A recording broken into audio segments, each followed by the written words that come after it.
السلام عليكم ورحمة الله وبركاته يا حبايب قلبي متابعين القناة. احنا النهاردة في سوق العجيزي عند فرش عبد الرحمن. البط الجميل ده عامل كام كيلو يا حاج؟ 130 جنيه اهو، سعره حلو اهوت، كان وصل 150. والارانب الجميلة دي عاملة كام الكيلو؟ والارانب 110. الاسعار انا شايفة ان الاسعار هديت شوية، كنا فاكرين انها هتغلى عشان رمضان، لكن انا شايفة ان الاسعار حلوة خالص يعني.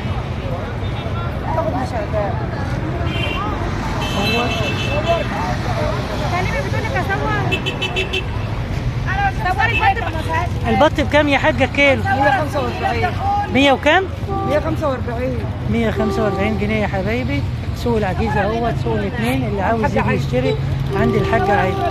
ربنا يوسع عليك يا حاجة يا رب، ربنا يوسع عليك. 130. والنتايات عاملة الكيلو 130 جنيه. ربنا يوسع عليكي عشان تدعي لي دعوة حلوة يا رب.